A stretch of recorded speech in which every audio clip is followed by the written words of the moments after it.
I'm Tom Moran from the Star-Ledger Editorial Board. I'm with Senate President Steve Sweeney, who just presented a plan called Path to Progress, which would change fundamentally how New Jersey does business, from merging schools all over the place to potentially putting tolls on the roads to the most heart of it, which I consider the pension and health reforms for public workers to reduce the cost of those. So let's focus just on the pension and health reforms because it's too much for a quick Facebook Live. Tell us what you're proposing, the basics.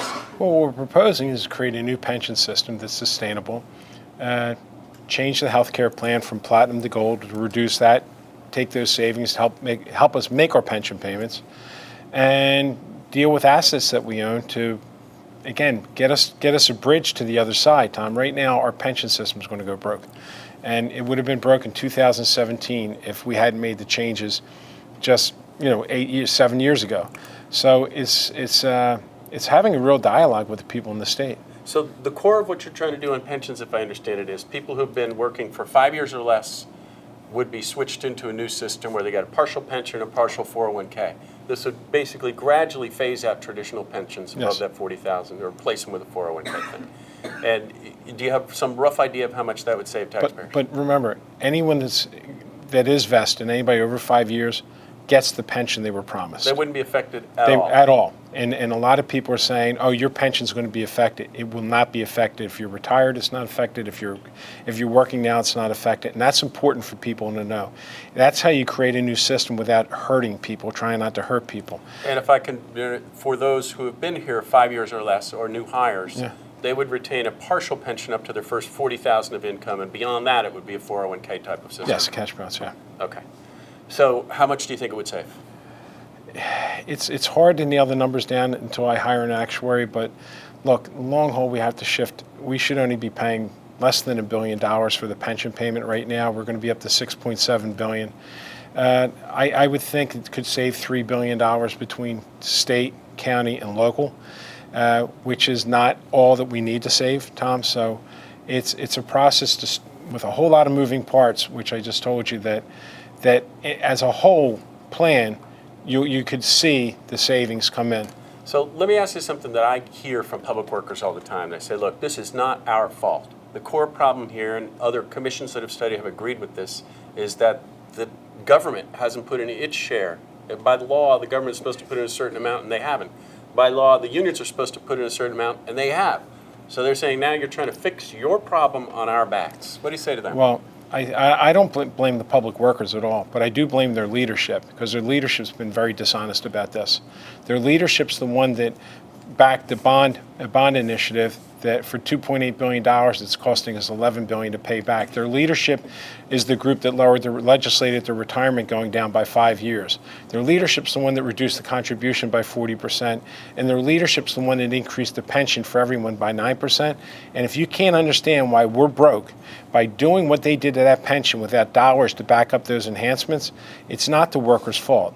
But the workers also have to understand that when you deal with pensions, to say, I'm only going to pay this because this is what they say, and your pension doesn't result in the earnings, right. Well, you're just you're not being honest to the members, and you're creating a situation where the pension has to fail. So you're saying the unions have, yes, they've done what the law says, but they've used their political power to shape the law so that they're not been chipping in as much as they should, and they've been getting benefits that are too generous. Yes, and I also blame them for the destruction of the public pension system, for the things that they did.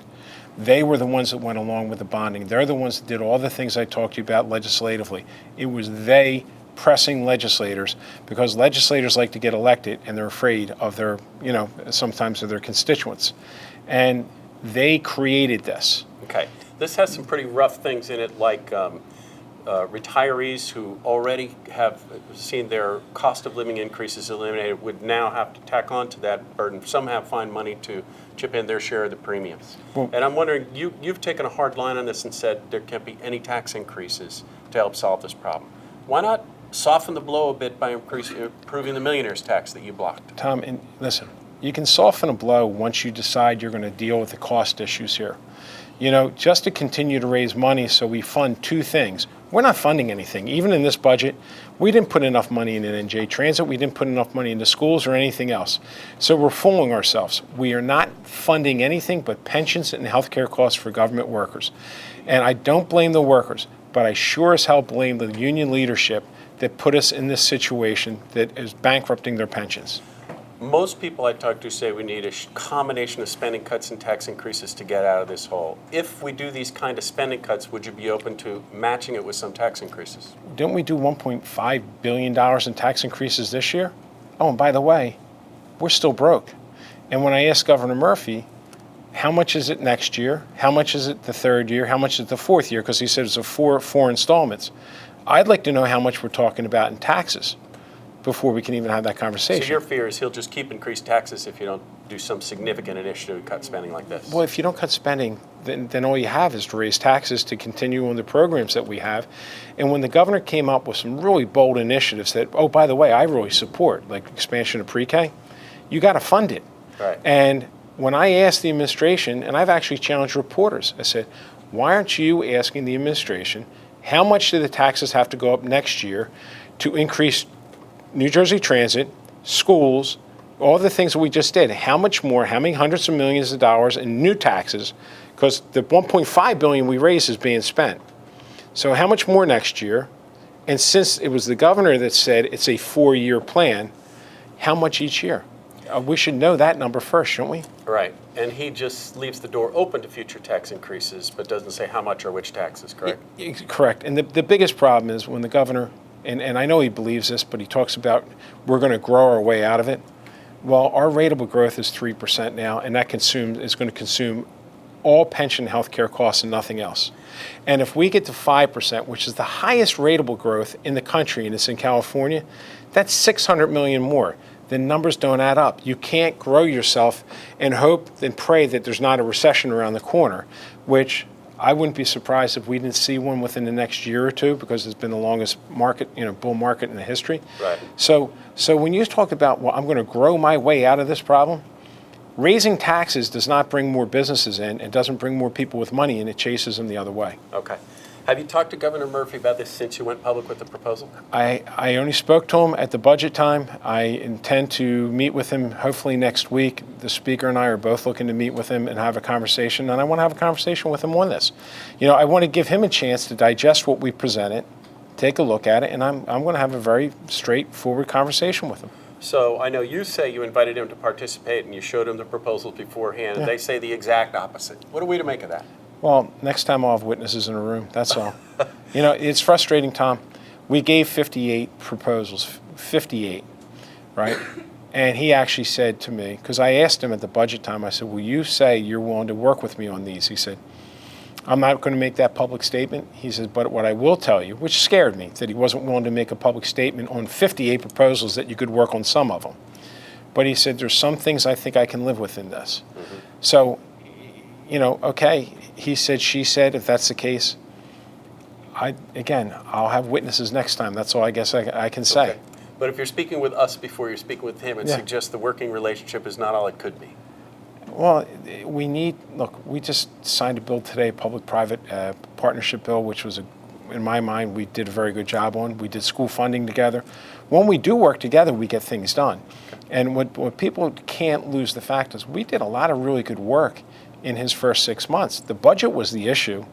And to be perfectly honest with you, the legislature had no involvement at all or discussion prior to until we heard about the budget the day he announced it.